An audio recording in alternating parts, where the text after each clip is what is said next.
Hi guys, Heather here from Tye-Dyed Iguana, and on one of our videos somebody commented that they wanted to see a care video for green anoles. So today we're going to talk about the care for both green anoles and Bahaman anoles because they basically have the same care. So let's go check it out. Alright, so we'll give you a quick rundown of the Bahaman and green anoles. These guys will get about 6 to 9 inches long, so they can get a little bit sizable once they reach their full size. They can live to be about 7 to 10 years, so kind of similar to how a bearded dragon is. They may be small, but they do have a pretty good lifespan for a lizard that small. As far as where these guys come from, green anoles come from tropical regions like El Salvador and South Florida. If you guys have ever been to South Florida, you've probably seen these little guys running around like crazy. If you ever see a lizard, small tiny lizard running around, it's usually a green anole. Now Bahaman anoles, or brown anoles as they're sometimes called, they come from, of course, the Bahamas and Cuba. So they are from a different place than green anoles are. As far as housing goes, an adult anole needs at least a 10-gallon tank.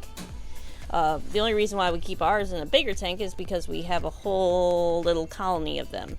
So for both of our types of anoles, the green and the Bahaman anoles, we have a bigger tank because we have so many of them. As far as their substrate goes, because of humidity requirements, we recommend an absorbent substrate. We recommend using something like peat moss or coconut fiber. For ours at the shop, we use a tropical mix that we sell here at our store. So it's like a coconut fiber mixed with some other stuff, repti bark. Now because these guys love to climb around, you're going to want to provide branches for them to climb around in. You can see we have branches all around our tank, and that is where they hang out almost all the time.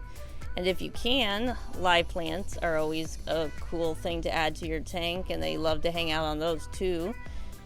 If you don't want to do live, you can always do fake plants as well. They don't really care which is which, but we think live plants look a little cooler. And it makes it look more natural. And of course, you want to make sure that they have a nice water dish for fresh water each and every day. We usually change ours out every day, give them fresh water, scrub it out, all that good stuff. And yeah, that's basically the only other thing you need inside the tank. As far as housing, we don't recommend keeping multiple males together because they will fight. In our tank here, we do have multiple males. They do fight some of the time, so we just gotta be careful until they find their new homes. But if you get one male and you can have multiple females together with one male, that works too.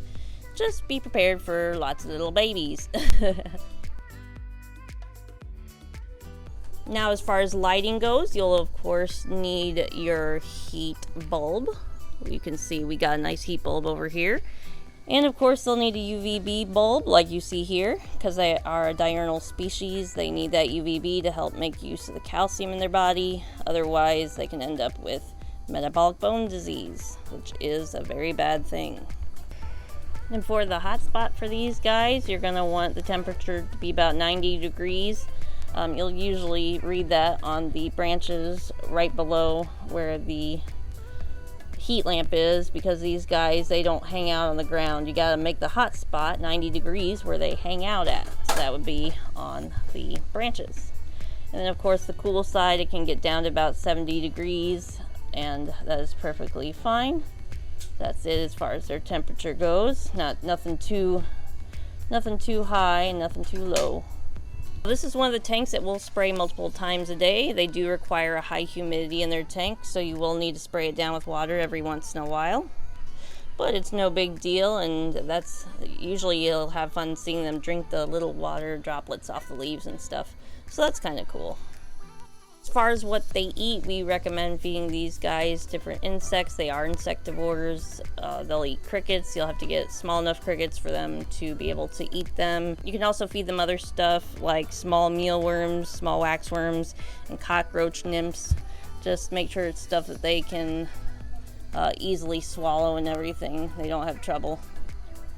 We'll usually feed these guys daily, so babies and adults you can feed daily. They're just really small and tiny, so you want to make sure they get enough food in their system to keep up with their activity level since they're so tiny.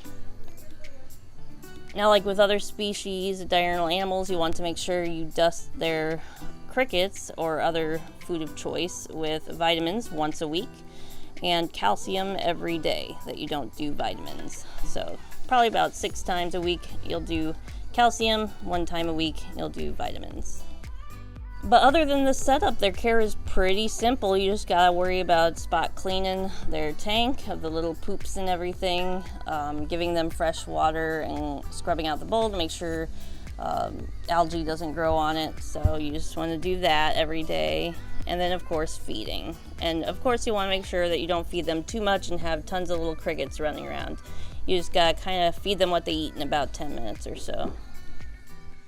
But yeah, other than that, their care is pretty simple, as you can see. You just gotta make sure that you give them the right setup and everything. They may be a little small, cheap lizard, but they do require a setup like any other lizard that might cost more. So they're not as cheap to keep as people might think, but they are still pretty cool. And it's really fun to watch them just kind of run around and hunt and stuff. I think so.